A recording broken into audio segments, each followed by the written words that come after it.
Hi hello friends, എല്ലാവർക്കും നമ്മുടെ Sumi Mufas tasty കിച്ചണിലേക്ക് സ്വാഗതം. അപ്പൊ നമ്മുടെ സാന്ത്വനം സീരിയലിന്റെ ഇനി വരാനിരിക്കുന്ന ഒന്ന് രണ്ട് ദിവസത്തെ പുതിയ പുതിയ വിശേഷങ്ങളൊക്കെ നമുക്കൊന്ന് കേട്ടു നോക്കിയാലോ. അപ്പൊ എല്ലാവരും ഉച്ചയൂണൊക്കെ കഴിഞ്ഞ് ഹാപ്പി ആയിട്ട് ഇരിക്കണമെന്ന് കരുതുന്നു. അപ്പൊ നമ്മുടെ വീഡിയോസ് ഒക്കെ നിങ്ങൾ കേൾക്കുന്നതിനോടൊപ്പം തന്നെ ഒന്ന് ലൈക്ക് അടിക്കാനും പുതുതായിട്ട് നമ്മുടെ ചാനൽ കാണുന്നവർ നമ്മുടെ ചാനൽ ഒന്ന് സബ്സ്ക്രൈബ് ചെയ്യാനായിട്ട് ഒന്ന് ശ്രമിക്കണം കേട്ടോ. അപ്പൊ നമുക്ക് വിശേഷത്തിലോട്ട് പോകാം. അങ്ങനെ നമ്മുടെ ഗോമതി സ്റ്റോഴ്സിന് പതിവിലും കൂടുതലും നല്ല കച്ചവടം കിട്ടുകയാണ്. അപ്പൊ ബാലനും ഒരു ഉഷാറും കാര്യങ്ങളും വന്നു, ധർമ്മൻ ഒരു ഉഷാറായി, നമ്മുടെ രാമേട്ടനും ഒക്കെ ഒരു ഉഷാറാവാണ്. കാര്യം വേറൊന്നുമല്ല, നമ്മുടെ ദേവി അവിടെ വന്നു തുടങ്ങിയ പിന്നെ കടയ്ക്ക് തന്നെ ആകെ ഒരു ഉഷാറായിട്ടുണ്ട്. കസ്റ്റമേഴ്സിന്റെ എണ്ണം കൂടുന്നു. കാരണം വരുന്ന കസ്റ്റമേഴ്സിന് ഓരോന്ന് അതിൻ്റെതായ ഒരു നാക്ക് അനുസരിച്ച് എടുത്തു കൊടുക്കാനും അവരോട് നല്ല രീതിയിൽ സംസാരിച്ച് അവര് ഉള്ള ആ ഒരു പെരുമാറ്റമൊക്കെ നല്ല രീതിയിലാക്കാനും നമ്മുടെ ദേവിക്ക് ഒരു പ്രത്യേക കഴിവ് തന്നെയാണ്. അങ്ങനെ കച്ചവടമൊക്കെ നല്ല രീതിയിൽ നടക്കുകയാണ്. ആ സമയത്ത് നമ്മുടെ ഉച്ചഭക്ഷണം കഴിക്കാനായിട്ട് നമ്മുടെ ദേവി നമ്മുടെ ബാലച്ചനെ വിളിക്കണേ. അപ്പൊ ബാലച്ചൻ പറയും, ഞാൻ വീട്ടിൽ പോയി കഴിച്ചോളാന്ന്. അപ്പൊ നമ്മുടെ ദേവി പറഞ്ഞു, ഒരു കാര്യം ചെയ്യ, ബാലച്ചൻ വീട്ടിൽ പോയി കഴിച്ചിട്ട് അമ്മേനെ കൊണ്ട് വിളിപ്പിക്കണം, അതിനുശേഷമേ ഞാൻ ഫുഡ് കഴിക്കുള്ളൂ എന്ന് ദേവി പറയണേ. അത് കേട്ടപ്പോ നമ്മുടെ ധർമ്മം പറഞ്ഞു, അതെ എന്നാ ചേച്ചിയുടെ വിളി വന്നിട്ട് ഞാൻ എന്റെ പൊറോട്ടയും ബീഫ് കറിയും കഴിക്കത്തുള്ളൂ എന്ന് ധർമ്മനും. ആഹാ, എന്നാ പിന്നെ രാമേട്ടന്റെ വകയായിട്ടും വീട്ടിൽ പോയി ഫുഡ് കഴിച്ചു എന്നൊരു ഫോൺ കോള് വന്നാല് ഞാനും കഴിക്കുള്ളൂ എന്ന് രാമേട്ടനും പറയണ്. ഇത് കേട്ടപ്പോ നമ്മുടെ ബാലൻ പറഞ്ഞു, അതെ നിങ്ങൾ എല്ലാം കൂടെ എന്നെ ഒരുമിച്ച് അങ്ങോട്ട് എന്നെ ഊണ് കഴിപ്പിക്കാനായിട്ട് അങ്ങോട്ട് നിർബന്ധിക്കല്ലേ എന്നൊക്കെ പറയാം. അപ്പൊ നമ്മുടെ ദേവി പറയും, അച്ഛന്റെ സ്വഭാവം ഞങ്ങൾക്കറിയാം, അച്ഛൻ എവിടെയെങ്കിലും പോയി ഫുഡും കഴിക്കാണ്ടിരിക്കും, അതുകൊണ്ട് തന്നെയാണ് അമ്മ വിളിച്ചതിന് ശേഷമേ നമ്മൾ കഴിക്കുള്ളൂ എന്ന് പറഞ്ഞത്. അതുകൊണ്ട് അച്ഛൻ പോയി മര്യാദയ്ക്ക് കഴിച്ചെന്നും പറഞ്ഞുകൊണ്ട് നമ്മളെ ദേവി മോള് വിടേണ്, ഞാൻ കഴിച്ചോളാം അടിമോളെ, നിങ്ങൾ എല്ലാവരും കഴിക്കെന്ന് പറഞ്ഞ് ബാലച്ചൻ പോവാണ്. അങ്ങനെ വണ്ടി എടുത്തോണ്ട് പോണ കാണുമ്പോൾ നമ്മുടെ രാമേട്ടൻ പറയും, സത്യം പറഞ്ഞ അവന്റെ ഈ ഒരു പോക്ക് കാണുമ്പോൾ എനിക്ക് വല്ലാത്തൊരു വിഷമമുണ്ട്. കാരണം അവൻ ആകെ തളർന്നു പോയി. ഇപ്പൊ 2 ദിവസമായിട്ട് ഒരു ഉഷാർ അവന്റെ മൂത്ത് കാണുന്നുണ്ട്, അത് മോള് വന്നതിന്റെയാണ്. അപ്പൊ നമ്മുടെ ദേവി പറഞ്ഞു, എല്ലാം ശരിയാവും രാമേട്ട, അച്ഛന്റെ അമ്മയുടെ മനസ്സൊന്ന് പതറിപ്പോയി. കാരണം സ്നേഹിച്ച് ഓമനിച്ച് ഒരേ ഒരു മകളായിരുന്നു അനുമോള്. അവള് പോയത് അവർക്ക് അത് ഒരിക്കലും സഹിക്കാൻ പറ്റുന്ന ഒരു കാര്യമല്ലല്ലോ, അതുകൊണ്ടാണ് ഒക്കെ ശരിയായിക്കോളൂ എന്ന് പറയുന്നുണ്ട്. അപ്പൊ ധർമ്മനും പറഞ്ഞു, അതെ ഇനി ദേവി മോളുടെ കയ്യിലാണ് ബാക്കി കാര്യങ്ങൾ, കട ഒന്ന് ഉഷാറായി കഴിഞ്ഞാൽ ബാക്കി കാര്യങ്ങളൊക്കെ ഡബിൾ ഓക്കെ എന്നിങ്ങനെ പറയുന്നുണ്ട്. അങ്ങനെ ബാലൻ വീട്ടിൽ പോയി ഫുഡൊക്കെ കഴിക്കുന്നുണ്ട്. അങ്ങനെ ഫുഡെല്ലാം കഴിച്ച് വിളിച്ച് പറയുന്നുണ്ട്. അങ്ങനെ അവരും ഫുഡൊക്കെ കഴിച്ച് അങ്ങനെ നല്ല രീതിയിലുള്ള കച്ചവടങ്ങളും കാര്യങ്ങളൊക്കെ ആവുകയാണ്. അങ്ങനെ കച്ചവടം കഴിഞ്ഞ് വൈകിട്ട് വരണ സമയത്ത് അതിനു മുന്നേയായിട്ട് നമ്മുടെ ആനന്ദ് വീട്ടിൽ ജോലി കഴിഞ്ഞ് വരുമ്പോൾ ദേവി റൂമിൽ കാണില്ല. അപ്പൊ ആനന്ദ് ചിന്തിക്കും, അല്ല എവളെങ്ങോട്ടാ പോയത്, നിങ്ങൾ കാണാനില്ലല്ലോ, അല്ലെങ്കിൽ എപ്പോഴും ഇവിടെ ഉണ്ടാവുമല്ലോ, കണ്ടില്ലല്ലോ. അപ്പം നേരെ അമ്മയുടെ അടുത്ത് നിന്ന് ഗോമതിയുടെ അടുത്ത് ചോദിക്കുകയാണ്, അല്ലമ്മേ ദേവി ഇവിടെ ഒന്നും കണ്ടില്ലല്ലോ, എവിടെ പോയി? ആഹാ, നിന്നോട് അവള് പറഞ്ഞില്ലേ, അവള് ഗോമതി സ്റ്റോഴ്സിൽ പോയിക്കാണ്, ഇന്ന് മുതൽ പോയി തുടങ്ങിയല്ലേ എന്നിങ്ങനെ പറഞ്ഞു. എന്റെ അടുത്ത് അവള് പറഞ്ഞില്ലല്ലോ എന്നിങ്ങനെ ആനന്ദ് പറഞ്ഞു. എന്തായാലും നല്ല അടിപൊളി ഉഷാറായിട്ട് അവള് പോയിക്കുന്നത്. എന്തായാലും അവള് പോട്ടെ, ബാലേട്ടന് ഒരു ഹെൽപ്പ് ആവുമല്ലേ അത്. ദേവി മോള് ഈ റൂമിനകത്ത് ഒറ്റയ്ക്ക് പഴയ കാര്യങ്ങളൊക്കെ ഓർത്ത്, കുഞ്ഞിന്റെ കാര്യങ്ങളൊക്കെ ഓർത്ത് അവള് വിഷമിച്ചിരിക്കുന്നതിനെക്കാട്ടിലും നല്ലത് അവള് ആ സ്റ്റോഴ്സിൽ പോണത് എന്നടാ ആനന്ദി എന്ന് പറയും. അപ്പൊ നമ്മുടെ ആനന്ദ് മനസ്സിൽ ചിന്തിക്കുന്നുണ്ട്, അത് കലക്കി, കള്ളന്റെ കയ്യിൽ തന്നെ താക്കോല് കൊടുത്തു. കാരണം ആനന്ദിന് നമ്മുടെ ദേവി ഒരു ഇങ്ങനെ ഈ പറ്റിപ്പും അങ്ങനെയൊക്കെ ഉള്ള ഒരു ഇതായിട്ടാണ് ആനന്ദിന്റെ ഉള്ളില്. കാരണം ഉദയഭാനുവിന്റെ മകളാണല്ലോ, അപ്പൊ ആ രക്തം തന്നെയല്ലേ ഇതിൽ ഓടുന്നത്. അപ്പൊ അതുകൊണ്ട് ആ ഒരു സ്വഭാവം എന്തായാലും കിട്ടാണ്ടിരിക്കില്ല എന്നുള്ള രീതിയിൽ അങ്ങനെ അവർ പറഞ്ഞുകൊണ്ടിരിക്കുന്ന സമയത്താണ് നമ്മുടെ ബാലച്ചനും ധർമ്മനും ദേവിയൊക്കെ കട പൂട്ടി വരുന്നത്. അപ്പോഴേക്കും നമ്മുടെ ഗോമതി ബാലച്ചന്റെ അടുത്ത് പറയുന്നേ വന്നിട്ടുണ്ട്, ആനന്ദിന് ഒരിത് നമ്മുടെ ദേവി മോൾ എപ്പോഴാ കടയിൽ പോയത് എന്നോട് പറഞ്ഞില്ലല്ലോ എന്നൊക്കെ. അപ്പോഴേക്കും ദേവി പറഞ്ഞു, അയ്യോ ആനന്ദേട്ടൻ എനിക്ക് പറയാൻ പറ്റിയില്ല, ബാലച്ചനും അമ്മയും കൂടെ നിർബന്ധിച്ചപ്പോൾ ഞാൻ പോയതാണ് എന്നിങ്ങനെ പറഞ്ഞു. അപ്പൊ പിന്നെ ഒന്നും മിണ്ടില്ല. അപ്പൊ നമ്മുടെ ബാലൻ ചോദിച്ചു, അല്ല അവള് ഗോമതി സ്റ്റേഴ്സിൽ വന്നതല്ലേ, നിനക്ക് എന്തെങ്കിലും കുഴപ്പമുണ്ടോടോ, അവള് ഈ വീട്ടിൽ തന്നെ ചടഞ്ഞു കൂടിയിരിക്കുന്നതിനെക്കാട്ടിലും പുറത്തോട്ടൊക്കെ ഒന്ന് വരട്ടെ, 4 ആൾക്കാരെയൊക്കെ കണ്ട് ആ മൈൻഡൊക്കെ ഒന്ന് ഉഷാറായി വരട്ടെ എന്നിങ്ങനെ ബാലച്ചൻ പറയണം കേട്ടോ. അപ്പൊ അത് കേൾക്കുമ്പോ പിന്നെ ആനന്ദിന് പ്രത്യേകിച്ചൊന്നും പറയാനില്ലല്ലോ. എന്റെ ദൈവമോള് പറഞ്ഞു ഞാൻ എന്നാ അങ്ങോട്ട് പോട്ടെ വെച്ചാന്ന് പറഞ്ഞിട്ട് റൂമിലോട്ട് പോകും. അപ്പൊ ആനന്ദിന്റെ അടുത്ത് പറയും നീയും പൊക്കോ എന്ന് പറഞ്ഞിട്ട് ഗോമതി ആനന്ദിനെ റൂമിലോട്ട് പറഞ്ഞു വിടുകയാണ്. അങ്ങനെ അവിടെ ചെന്ന് കഴിയുമ്പോൾ ഇവര് തമ്മിൽ ഒരു സംഭാഷണം വരെയാണ്. ആരൊക്കെയാണ്? ആനന്ദും ഗോമതിയും, സോറി, ആനന്ദും ദേവിയും തമ്മില്. അതായത് ആനന്ദ് ചോദിക്കണേ, നീ എന്റെ അച്ഛനെ മുടിപ്പിക്കാനായിട്ടാണോടി നീ ഗോമതി സ്റ്റോഴ്സിൽ പോയത്, അതോ നിന്റെ അച്ഛൻ പറഞ്ഞു തന്ന ബുദ്ധിയാണോ? അപ്പോഴേക്കും നമ്മുടെ ദേവിയുടെ മുഖമൊക്കെ അങ്ങ് വാടി. ആനന്ദേട്ടൻ എന്നെ കുറിച്ച് എന്തൊക്കെയാ ഈ പറയണേ? ആ ബാലച്ചന്റെ ഇപ്പോഴത്തെ അവസ്ഥ കണ്ടല്ലോ, ബാലച്ചന് ഒരു ഉഷാറും ഇല്ല. അപ്പൊ ആ ഒരു ഇത് മാറ്റിയെടുക്കാനും കൂടെ ആയിട്ടാണ് ആനന്ദേട്ട ഞാൻ പോയത്. എനിക്കറിയാം ആനന്ദേട്ട, ഞാൻ ഇവിടെ ഒരിക്കലും സ്ഥിരമായിട്ട് നിൽക്കില്ല എന്നുള്ള കാര്യമൊക്കെ എനിക്കറിയാം. എനിക്ക് ഈ കുടുംബത്തിന്റെ നന്മ മാത്രമേ എൻ്റെ ഉള്ളിൽ ഉള്ളൂ എന്നിങ്ങനെ പറഞ്ഞു. അയ്യോ, എന്താ ഡയലോഗ്! എടി, നിന്നെ കുടിച്ച വെള്ളത്തിൽ പോലും ഞാൻ വിശ്വസിക്കില്ല. നിന്റെ അടവും നമ്പറൊന്നും എൻ്റെ കുടുംബത്തോട് വേണ്ട. നീ കടയിൽ കയറി ഇനി അവിടെയും കൊള്ളയടിച്ച് നിന്റെ അച്ഛന് കൊണ്ട് കൊടുക്കാനല്ലേടി എന്നൊക്കെ പറഞ്ഞ് ആനന്ദം കൊണ്ട് ഭയങ്കരമായിട്ട് ഇതായിട്ട് സംസാരിക്കണം. അപ്പൊ ദേവിക്ക് വല്ലാത്തൊരു വിഷമമായി. കാരണം എന്ന് വെച്ചാൽ അത്രയും ഹാർഡായിട്ടൊക്കെ സംസാരിച്ചപ്പോൾ സഹിക്കാൻ പറ്റാണ്ടാവുകയാണ് ദേവിക്ക്. അപ്പൊ ദേവി പറഞ്ഞു, ഒരിക്കലും ആനന്ദേട്ടൻ അങ്ങനെ ചിത്രീകരിക്കരുത് തന്നെ.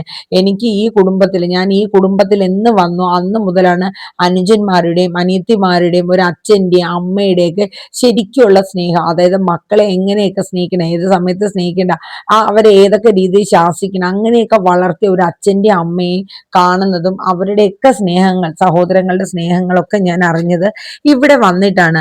എന്നെ ഒരിക്കലും ആനന്ദേട്ടൻ എന്നെ ഇവിടെ നിന്ന് മുഷിയിപ്പിക്കുന്ന രീതിയിൽ എന്നെ ഇവിടെ നിന്ന് ഇറക്കി വിടരുത് ആനന്ദേട്ട എന്നൊക്കെ പറഞ്ഞ് ദേവി കൈ കൂപ്പി നിന്ന് കരയണം. അതെ, നിനക്ക് ഈ ഉരുളയ്ക്ക് ഉപ്പേരി പോലെയുള്ള മറുപടിയൊക്കെ എവിടെ നിന്ന് കിട്ടണു എന്നുള്ളത് എനിക്ക് അറിഞ്ഞില്ല, പഠിച്ചുകൊണ്ട് വന്നേക്കണേണോ?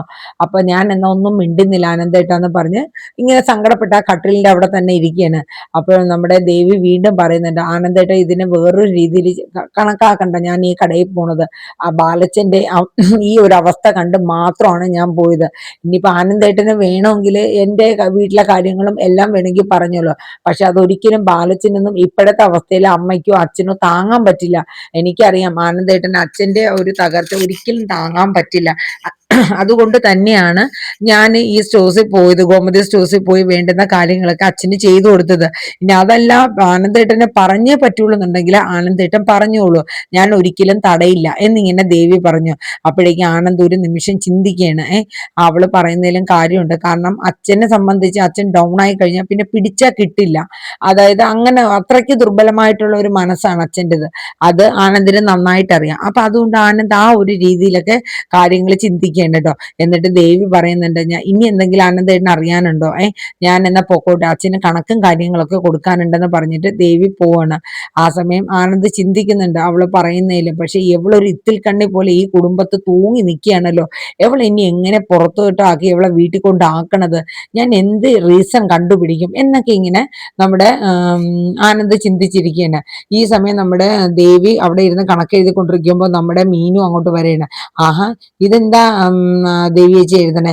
അതെ, ഗോമതി സ്റ്റോഴ്സിലെ കണക്കും കാര്യങ്ങളാ, 1 രൂപയുടെ പോലും കണക്കിന് വ്യത്യാസം വരാണ്ട് അച്ഛന്റെ കയ്യിൽ ഏൽപ്പിക്കാനുള്ളതാണെന്ന് പറയാം. അപ്പൊ നമ്മുടെ മീനു പറയും, ആഹാ അതെയോ, അതങ്ങനെ തന്നെ വേണം, എന്തായാലും സ്റ്റാഫ് പണി എന്തായാലും നല്ല രീതിയിൽ നടക്കട്ടെ എന്ന് പറഞ്ഞിട്ട് ഒരു ഗ്ലാസ് പായസം കൊണ്ട് കൊടുക്കണം. അപ്പൊ ദേവി ചോദിക്കും, ഇത് എവിടുന്ന പായസം, ഇന്ന് എന്താ പ്രത്യേകത? അതൊക്കെ ഉണ്ട്, പറയാം, കുടിക്കെന്ന് പറയാം. അല്ല പറ മീനൂട്ടി, ഇത് ആരാ, ഇന്ന് എന്താ സ്പെഷ്യല്, നീ ഉണ്ടാക്കിയതാണോ എന്നൊക്കെ ചോദിക്കാം. ഞാൻ ഉണ്ടാക്കിയൊന്നും അല്ല, ഇത് അമ്മ ഉണ്ടാക്കിയതാണെന്ന് പറയും. അപ്പൊ നമ്മുടെ നമ്മുടെ മീനു നമ്മുടെ മിത്രേനെ കൂടെ വിളിക്കാനായിട്ടോ. അപ്പം ദേവി ആ പായസമൊക്കെ കുടിക്കും. എന്നിട്ട് പറയും, ഇത് അച്ഛൻ്റെ അടുത്ത് പറയാനൊന്നും നിൽക്കണ്ട, കാരണം ബാലച്ചൻ അറിഞ്ഞാൽ കളി വേറെ എന്ന് പറയും. അപ്പം മിത്ര പറയും, അതെ, വേറൊന്നുമല്ല, ഇത് അമ്മ പല മുടന്ത ന്യായങ്ങൾ പറഞ്ഞിട്ടാണെങ്കിലും അനുവിന്റെ റിസൾട്ട് പ്രമാണിച്ച് ഉണ്ടാക്കിയതാ.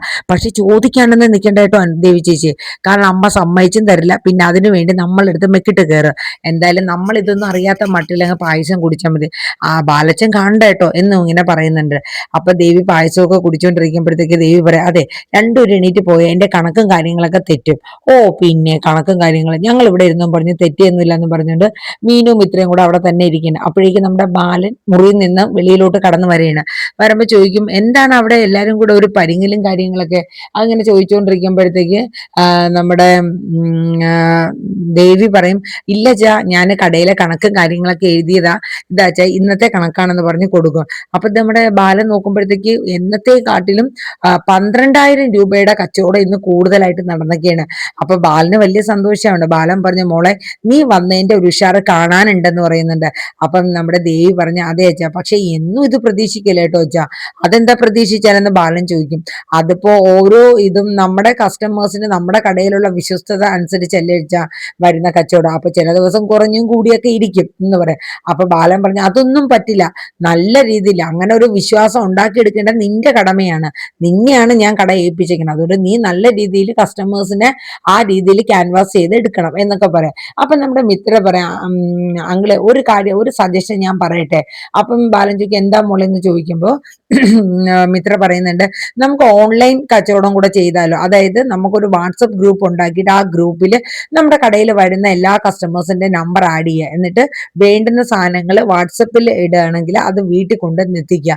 അപ്പം കച്ചവടം കുറച്ചും കൂടെ കൂടുതൽ കിട്ടും. കാരണം ഹോം ഡെലിവറി വെക്കുകയാണെങ്കിൽ വളരെ ബെറ്റർ ആയിരിക്കും എന്ന് നമ്മുടെ മിത്ര പറയുന്നുണ്ട്. അപ്പൊ അത് കേട്ടപ്പോൾ ദേവിക്കും ഇൻട്രസ്റ്റ് ആയി, ബാലനും ഇൻട്രസ്റ്റ് ആയി. പക്ഷെ മോളെ സ്റ്റാഫ് ഇല്ലല്ലോ എന്ന് ബാലൻ പറയുന്നുണ്ട്. അത് നമുക്ക് ഇത് സ്റ്റാർട്ട് ചെയ്തിട്ട് എങ്ങനെയാണെന്ന് നോക്കിയിട്ട് വെക്കാം ആങ്കിളെന്ന് നമ്മുടെ മിത്ര പറയുന്നുണ്ട് കേട്ടോ. അങ്ങനെ ആ ഒരു ഐഡിയ അവര് എന്തായാലും ആലോചിക്കാം എന്നുള്ള രീതിയിലൊക്കെ ഇരിക്കുകയാണ്. അപ്പൊ ഇതൊക്കെ കേട്ടോണ്ടിരുന്ന ആനന്ദിന് വലിയൊരു പുച്ഛഭാവമാണ് ദേവിയുടെ മുഖത്ത് നോക്കിയിട്ട്. ആനന്ദ സൈഡിൽ തന്നെ നിപ്പുണ്ടായിരുന്നു കേട്ടോ. അത് കഴിഞ്ഞിട്ട് പിന്നീട് കാണിക്കുന്ന സീന് ഞാൻ ഇന്നലെ പറഞ്ഞൊരു സീനാണ്. നമ്മുടെ അനു നമ്മുടെ ഗോമതി അവിടെ നിന്ന് വെള്ളം ഒഴിച്ചുകൊണ്ടിരിക്കുമ്പോ പറ്റി ചെല്ലും, അമ്മേന്ന് വിളിച്ചോണ്ട് ചെല്ലുകയാണ്. ചെല്ലുന്ന സമയത്ത് അമ്മ എന്നോട് ക്ഷമിക്കണമെന്നൊക്കെ പറഞ്ഞ് തുടങ്ങുമ്പം തന്നെ നമ്മുടെ ഗോമതി ആ വെള്ളം കോരി അങ്ങ് മൂത്തോട്ട് ഒഴിച്ചെടുക്കും, ബക്കറ്റേ പടി. അങ്ങനെ നമ്മുടെ അനുമോള് മൊത്തം നനയാണ്. ആ ഒരു സീനും കാര്യങ്ങളൊക്കെ വരുന്നുണ്ട് കേട്ടോ. പിന്നെ കാണിക്കുന്നത് നമ്മുടെ ആര്യനെയും മിത്രയാണ്. ആര്യനാണെങ്കിൽ ഒട്ടും തന്നെ സഹിക്കാൻ പറ്റുന്നില്ല. തന്റെ അനുജത്തിയോട് അവൻ ഇങ്ങനെ പബ്ലിക്കായിട്ട് റോഡരികി കിടന്ന് ഇങ്ങനെ ബഹളം വെക്കുകയാണെങ്കിൽ എന്റെ അനുമോളുടെ വീട്ടിലെ അവസ്ഥ എന്തായിരിക്കും മിത്ര എന്ന് ചോദിച്ചിട്ട് ആര്യന് ഭയങ്കര ടെൻഷനാണ്. അപ്പം മിത്ര പറയുന്നുണ്ട്, ഒരിക്കലും അങ്ങനെയൊന്നും ഉണ്ടാവില്ല, അവൻ നമ്മുടെ മുമ്പിൽ കാണിക്കാൻ വേണ്ടി ചെയ്തതാണ് ആര്യ എന്നൊക്കെ ഇങ്ങനെ മിത്ര പറയുന്നെങ്കിലും ആര്യൻ അത്ര അങ്ങോട്ട് പോരാ. അവനെ ഒന്ന് തലോടി തല്ലി അങ്ങോട്ട് ഓടിച്ച് കയ്യും കാലും ഓടിച്ച് അങ്ങോട്ട് ഇട്ടാലോ മിത്ര എന്നുള്ള രീതിയിലൊക്കെ പല ആലോചന. അപ്പൊ നമ്മുടെ മിത്ര പറയുന്നത്, ആര്യ ആവശ്യമില്ലാത്ത കേസിനൊന്നും പോണ്ട, കാരണം നമ്മുടെ അനുമോൾ ആ വീട്ടിലാണ് നിൽക്കുന്നത്, അപ്പൊ അതിന്റെ ദേഷ്യവും വൈരോഗ്യമൊക്കെ അവൻ കാണിക്കും അനുവിനോട് എന്നൊക്കെ ഇങ്ങനെ പറയുന്നുണ്ട്. ഇതേ സമയം നമ്മുടെ അനുമോക്ക് ഒരു ആഗ്രഹം തോന്നുകയാണ്, നമ്മുടെ അലോകിനെയും കൂട്ടി അമ്പലത്തിലോട്ടൊന്ന് പോകണം. അങ്ങനെ നമ്മുടെ അനുമോള് അലോകിന്റെ അടുത്ത് ചെന്നിട്ട്, അലോക് എന്നോടൊപ്പം ഒന്ന് അമ്പലത്തിൽ വരാവോ എന്ന് ചോദിക്കും. അപ്പൊ അലോക് പറയും, പിന്നെ നിന്നോടൊപ്പം അമ്പലത്തിൽ നീ വേറെ പണിയുണ്ടോ നോക്കുന്നു പറയാം. അപ്പോഴേക്കും അനു നേരെ മുത്തശ്ശിയുടെ അടുത്തും രാജശ്രീയുടെ അടുത്തും ചെല്ലാണ്. ചെന്നിട്ട് പറയും, ഇങ്ങനെ അമ്പലത്തിൽ പോകാൻ വിളിച്ചിട്ട് അലോക് കൂട്ടാക്കുന്നില്ല മുത്തശ്ശി എന്ന് പറയും. അപ്പൊ പറയും, ഇപ്പൊ ശരിയാക്കി തരാമെന്ന് പറഞ്ഞ് അങ്ങനെ മുത്തശ്ശിയും നമ്മുടെ രാജശ്രീ ഒക്കെ വന്നിട്ട് അലോകിനെ ഒച്ച എടുത്തിട്ട് അനുവിന്റെ കൂടെ അമ്പലത്തിൽ വിടുന്നു. അപ്പൊ ഈ അമ്പലത്തിൽ പോകുന്നതിന്റെ വഴിയെ തന്നെ രണ്ടും കൂടെ അങ്ങോട്ടും ഇങ്ങോട്ടും ഒരാളൊന്ന് പറയുമെങ്കിൽ അങ്ങനെ രണ്ടുപേരും കൂടെ അമ്പലത്തിൽ പോകുന്ന വഴിക്ക് തന്നെ അങ്ങോട്ടും ഇങ്ങോട്ടും ഓരോ വഴക്കും ഓരോ കുന്നായ്മത്തരും ഒക്കെ പറഞ്ഞ് പോവാണ്. അപ്പം പൂജാരി ചോദിക്കുന്നുണ്ട്, ഇതെന്താ നിങ്ങൾ ചേട്ടനും അനിയത്തിയാണോ, ഈ വഴക്കിട്ട് വരുന്നോണ്ട് ചോദിച്ചതാണെന്ന് പൂജാരി ചോദിക്കണം. അപ്പോഴേക്കും അനു പറഞ്ഞു, ഇല്ല പൂജാരി, എന്റെ ഭർത്താവാണെന്ന് പറയുന്നുണ്ട്. അപ്പോഴേക്കും പൂജാരി ഒന്ന് നോക്കും കേട്ടോ. അങ്ങനെ അനു പിന്നെ എന്താണ് നേർച്ചയ്ക്കുള്ള കാര്യങ്ങൾ വഴിപാടിന്റെ കാര്യങ്ങളൊക്കെ രസീത് എഴുതിക്കൊണ്ടിരിക്കുകയാണ്. അപ്പോഴേക്കും അലോക് ആ ആൽമരത്തിന്റെ ചുറ്റിനും ചുമ്മാ നടക്കുകയാണ്. അലോകിന് അമ്പലത്തിൽ പോകുന്നതെന്നും അത്ര വലിയൊരു താല്പര്യമുള്ള ഒരു വ്യക്തിയല്ല കേട്ടോ. അങ്ങനെ നമ്മുടെ അനു ഇതൊക്കെ എഴുതിക്കൊണ്ട് ഇങ്ങോട്ട് അമ്പലത്തിലോട്ട് വരുമ്പോൾ അനു പെട്ടെന്ന് അപ്രതീക്ഷിതമായിട്ട് നമ്മുടെ ജീവനെ കാണുകയാണ്. കുറേ നാളുകൾക്ക് ശേഷമാണ് ജീവനെ കാണുന്നത്. കണ്ടപ്പോൾ തന്നെ അനുവിനൊരു വല്ലാത്ത ഒരു ബുദ്ധിമുട്ട്, കാരണം ജീവനെ എങ്ങനെയാ ഒന്ന് ഫേസ് ചെയ്യുക, ആ ഒരു കാര്യം ഓർത്തിട്ട് അനുവിന് വല്ലാത്തൊരിത്. പക്ഷെ ജീവന്റെ കണ്ണിൽ പെട്ടെന്ന് അനുവിനെ കാണാൻ കേട്ടോ. അനു എന്ന് ഇങ്ങനെ ഉറക്കം വിളിക്കുന്നത്, ഹലോ അനു എന്ന് ഇങ്ങനെ ഉറക്കം വിളിച്ചു കേട്ടോ. അപ്പോഴേക്കും അനു ഇങ്ങനെ ചിരിച്ചോണ്ട് ഹലോ പറഞ്ഞു കേട്ടോ. എന്നിട്ട് അനു പെട്ടെന്ന് തിരിഞ്ഞങ്ങ് നടന്നു കേട്ടോ. അപ്പൊ ജീവൻ വന്നിട്ട് ചോദിച്ചു, താൻ എന്താണോ എന്നെ കണ്ടിട്ടൊന്ന് മൈൻഡ് ചെയ്യേണ്ടൊക്കെ പോണേ. അത് വേറൊന്നുമല്ല, ഞാന് ജീവന്റെ അടുത്ത് പെരുമാറിയത് അത്ര നല്ല രീതിയൊന്നും അല്ലല്ലോ. നിങ്ങളുടെ കുടുംബത്തെയൊക്കെ മൊത്തത്തിൽ ഞാൻ ഇൻസൾട്ട് ചെയ്തില്ലേ എന്നോട്, എനിക്ക് അതുകൊണ്ട് ഫേസ് ചെയ്യാൻ ഒരു ബുദ്ധിമുട്ടാ ജീവൻ എന്നിങ്ങനെ പറഞ്ഞു കേട്ടോ. അപ്പൊ പറഞ്ഞു, അതൊക്കെ കഴിഞ്ഞ കാര്യങ്ങളല്ലേ, താൻ എന്തായാലും ഹാപ്പി അല്ലേ, ഇഷ്ടപ്പെട്ട ഒരാളെ കൂടെ ജീവിക്കണമെന്ന് ആഗ്രഹിച്ചു, അതെന്തായാലും സാധിച്ചു എന്നിങ്ങനെ ജീവൻ പറയുന്നുണ്ട്. എന്നിട്ട് ജീവൻ പറയുന്നുണ്ട്, തന്നോടൊരു കാര്യം പറയാനുണ്ട് കേട്ടോ. അപ്പം നമ്മുടെ അനു ചോദിക്കുന്നു, എന്താ ജീവ പറഞ്ഞോളൂ. അതെ, എന്റെ കല്യാണം ഉറപ്പിച്ചു കേട്ടോ, കുട്ടി ഇവിടെയൊക്കെ ഉള്ളത് തന്നെയാണ്, ടീച്ചറായിട്ട് വർക്ക് ചെയ്യണമെന്ന് പറഞ്ഞു. ഓ, എനിക്ക് സന്തോഷമായി ജീവൻ, കാരണം തനിക്ക് ഒരു കല്യാണം എത്രയും വേഗം നടക്കണമെന്ന് ഞാൻ ഒരുപാട് ആഗ്രഹിച്ചായിരുന്നു എന്ന് പറയാം. അങ്ങനെ ഇവര് തമ്മിൽ സംസാരിച്ചുകൊണ്ടിരിക്കുമ്പോഴേക്കും കാണാം, ദേ പറയണ ബോംബ് പൊട്ടി കണക്ക് നമ്മുടെ അലോക് ഓടി അരച്ചോണ്ട് പറയണ, എടി എടി നീ ആരോടാടി നീ കിടന്ന് സംസാരിക്കണ, നിന്റെ കല്യാണം കഴിക്കാനിരുന്നവന്റെ കൂടെ നീ എന്താടി പറയണെന്നും പറഞ്ഞുകൊണ്ട് അങ്ങ് വല്ലാണ്ട് ഇങ്ങനെ എരച്ചുകൊണ്ട് വരണം കേട്ടോ. അപ്പൊ ജീവൻ പെട്ടെന്ന് അയ്യ ഇയാൾ എന്ത് ഇങ്ങനെ, കാരണം ജീവൻ ആലോകിന്റെ സ്വഭാവവും കാര്യങ്ങളൊക്കെ ഒരു കണക്കിന് നമ്മുടെ ജീവൻ അറിയാമായിരുന്നു എങ്കിൽ കൂടിയും ഇങ്ങനത്തെ ഒരു ഇത് കണ്ടപ്പോഴത്തേക്ക് ജീവൻ അങ്ങ് വല്ലാണ്ടായി, ആലോകിന്റെ ആ ഒരു സ്വഭാവവും ഇതൊക്കെ കണ്ടപ്പോഴത്തേക്ക് അങ്ങനെ ആകെ ഒരു സങ്കടം തോന്നിയ ഒരു അവസ്ഥയായിരുന്നു കേട്ടോ. പിന്നെ ഇതിനിടയിൽ നമ്മുടെ അനുവിന്റെ ദേഹത്ത് നമ്മുടെ ഗോമതി വെള്ളം ഒഴിച്ചിട്ട് നമ്മുടെ ഇന്ദിരാമ കൂട്ടിക്കൊണ്ട് വരുമല്ലോ, കൂട്ടിക്കൊണ്ട് വരുമ്പോഴത്തേക്ക് അലോക് അവിടെ ഇരിപ്പുണ്ടായിരുന്നു. അപ്പൊ അലോക് ചോദിക്കും, ഇതെന്താ എവളിങ്ങനെ നനഞ്ഞു ചീഞ്ഞ് വരുന്നത്? അപ്പൊ ഇന്ദിരാമ അനുവിന്റെ അടുത്ത് പറയാം, മോള് പോയി കുളിക്കുന്നു പറയും. എന്നിട്ട് ഇന്ദിരാമ അലോകിന്റെ അടുത്ത് കാര്യം പറയാം, അതെ അവൾ അവളുടെ അമ്മയുടെ അടുത്ത് ഗോമതിയുടെ അടുത്തൊന്നും മിണ്ടാൻ വേണ്ടി ചെന്നതാ, അവള് ചെടി നനച്ചോണ്ടിരിക്കുകയായിരുന്നു, അവൾക്ക് ദേഷ്യം വന്നപ്പോ അവളെ വെള്ളം ബക്കറ്റ് ഇരുന്നത് മൊത്തത്തിൽ എടുത്ത് ഒഴിച്ചു കൊടുത്തു എന്ന് പറഞ്ഞു. മോക്കത് വല്ലാത്ത വിഷമായി. അപ്പോഴേക്ക് അലോക് ചാടി എഴുന്നേറ്റ്, ആഹാ എന്റെ ഭാര്യയോട് അങ്ങനെ ചെയ്യാൻ അവരാരാ, അമ്മയാണെങ്കിൽ ആരാണെങ്കിൽ എന്റെ ഭാര്യയെ വെള്ളം കോരി ഒഴിക്കാൻ അവരാരെന്നും പറഞ്ഞോണ്ട് അലോക് ഇപ്പൊ തന്നെ ചോദിക്കണമല്ലോ എന്നൊക്കെ പറഞ്ഞോണ്ട് വലിയ ഷോ കാണിച്ചോണ്ട് ചാടി എഴുന്നേറ്റ് കേട്ടോ. അപ്പോഴേക്കും ഇന്ദിരാൻ പറഞ്ഞു, അതെ അവിടെ ഇരി, അവിടെ ഇരി, നീ ഇതിന്റെ ഇടയിൽ ഇടപെടേണ്ട കാര്യമൊന്നുമില്ല, അത് അവരെ അമ്മയും മോളും തമ്മിലുള്ള കാര്യങ്ങളാണ്, നീ അതുകൊണ്ട് വലിയ ഓവർ സ്മാർട്ട് ഒന്നും കാണിക്കേണ്ട എന്നൊക്കെ ഇങ്ങനെ പറയുന്നുണ്ട് കേട്ടോ.